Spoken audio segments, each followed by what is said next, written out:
కాదు. ఎవరి కొరకు? దేవుని కొరకు. మీ దేహములు దేవుని ఆలయం, దేవుని కొరకే కానీ మీ కొరకు కాదు.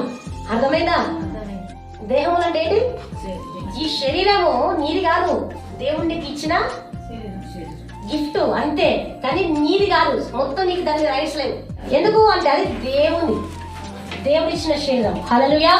చూద్దాం. మీ దేహము దేవుని కొరకే గాని నీ కొరకు కాదు. వాటిని అలంకరించుకోవడానికి నీకు ఎంత మాత్రం ఆస్కారం లేదు. భోజన పదార్థాలు కడుపు భోజన పదార్థాల కోసం నియమించబడి ఉన్నది.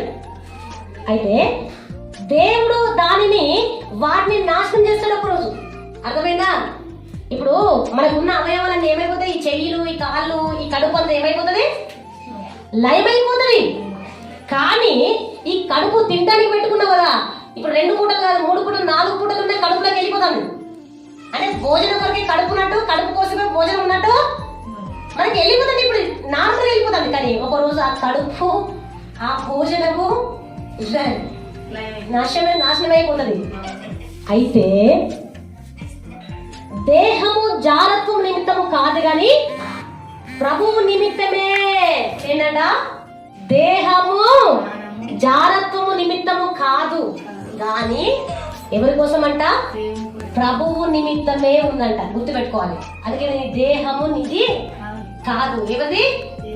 దేవుంది. దేవుని చిత్త ప్రకారం నువ్వు జీవించాలి. దేవుని చిత్త ప్రకారం నీ దేహాన్ని అలంకరించుకోవాలి. కడుపు గతించిపోతుంది, నీ తిండి గతించిపోతుంది, నీ చేతులు గతించిపోతాయి, అన్ని గతించిపోతాయి. కానీ నీ జారత్వములకు నీ శరీరాన్ని అప్పచెప్పొద్దు.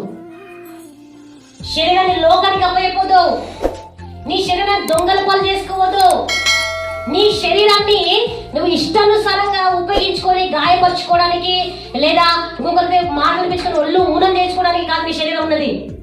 దేనికంటే జారత్వము కోసము కాదు గాని దేవుని చిత్తము కొరకే అది నియమించబడినది. కాబట్టి నీ దేహం మీద నీకు ఎలాంటి రైట్స్ లేవు. హల్లెలూయా.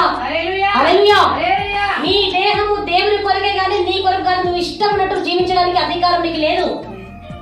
నీ ఇష్టం ఉన్నట్టుగా నువ్వు ఆ దేహాన్ని ఇష్టం ఉన్నట్టు చిందరవంతగా జాగ్రత్తగా అప్పచెప్పుకోవడానికి నీ దేహం మీద నీకు అధికారము లేదు. అది దేవుని చిత్తము జరిగించడానికి కానీ జాగ్రత్తము చేయడానికి లేదా పాపము చేయడానికి, ఇతరులకు నీ శరీరాన్ని చూపించుకోవడానికి కాదు. కానీ దేవుని చిత్తాన్ని నెరవేర్చడం కొరకు ఆ దేహం ఉన్నది. ఎందుకంటే పాపం నుండి పారిపోవాలి నువ్వు ఇక ఈ సంవత్సరంలో. హల్లెలూయా. ఏంటంట? పాపము నుండి పారిపోవాలి. ఎందుకంటే మీ దేహము దేవుని వలన మీకు అనుగ్రహింపబడి మీలో ఉన్న పరిశుద్ధాత్మకు ఆలయమే ఉన్నదని మీరెరగరా?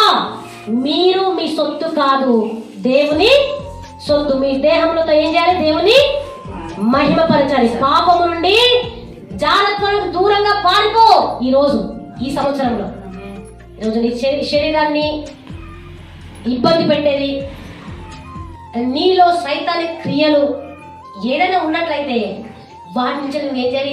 ఇంకా విడము వాటి నుంచి దూరంగా నువ్వు పారిపోవాలి. అలాంటి వారి కోసం మనం హాస్పిటల్ లేకపోతే అలాంటి వారి కోసం ప్రార్థన చేయాలి. హల్లెలూయా. హల్లెలూయా. ఏంటంట? జారత్వం నుండి పారిపో, పాపం నుండి పారిపో. అన్ని రకాలుగా ఈ 2023 సంవత్సరం వరకు నీ జీవితంలో ఏదైతే కొనసాగినా వాటి నుంచి ఈ రోజు నువ్వు ఈ సంవత్సరం నుంచి పారిపోవాలా. అంటే పారిపోవాలంటే వాటిని వదిలిపెట్టి ఇక్కడ వెళ్ళిపోవాలి. వాటిని దేహానికి దూరం చేసుకోవాలి. అంతే, కష్టంగా ఉన్నా సరే దూరం చేసుకోవాలి. ఎందుకంటే అందులో పరిశుద్ధాత్మ దేవుడు నివసిస్తాడు కాబట్టి ఆయనకు ఇది టచింగ్స్ ఉన్నాయి. ఓర్చుకోడు. టచింగ్స్, మనుషుల టచింగ్స్ ఉంటాయి కావచ్చు, మాట టచింగ్స్ ఉంటాయి కావచ్చు, కన్ను టచింగ్స్ ఉంటాయి కాబట్టి ఆ టచింగ్స్ దేనికి చేస్తున్నావు? శరీరానికి చేస్తున్నావు. కానీ నీలో ఉన్న పరిశుద్ధాత్మ దేవునికి ఆ టచింగ్ పరిగావు. నువ్వు పరిశుద్ధంగా జీవించాలి. పాపము నుండి నువ్వు ఏం చేయాలి? పారిపోలేదు. ఒకవేళ పాపము నీలో ఉంటే పరిశుద్ధాత్మ నీకు దూరం అయిపోతాడు.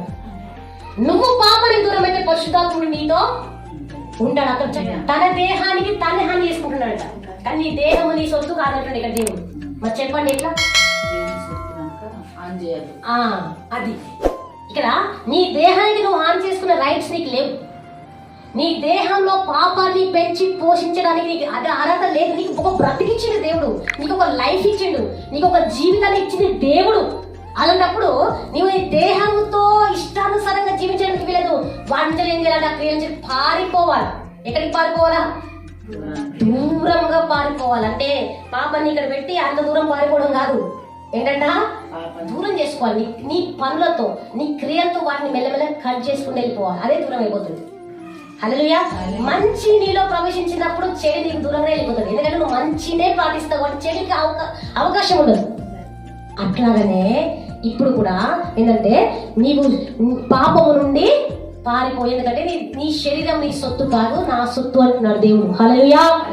తర్వాత నీవు శరీరానికి రుణస్తులు కాదు, నువ్వు శరీరానికి రుణస్తురాలు కాదు. ఇక్కడేమో మనుషులకు దాసులు కాబోతున్నాడు, ఇక్కడేమో శరీరానికి రుణస్తులు కాబోతుంది. శరీరానుసారంగా మీరు జీవించినట్లయితే మీరు చావవలసిన స్థితిలో ఉన్నారు, చావవలసిన స్థితిలో మీరు ఉన్నారు. కానీ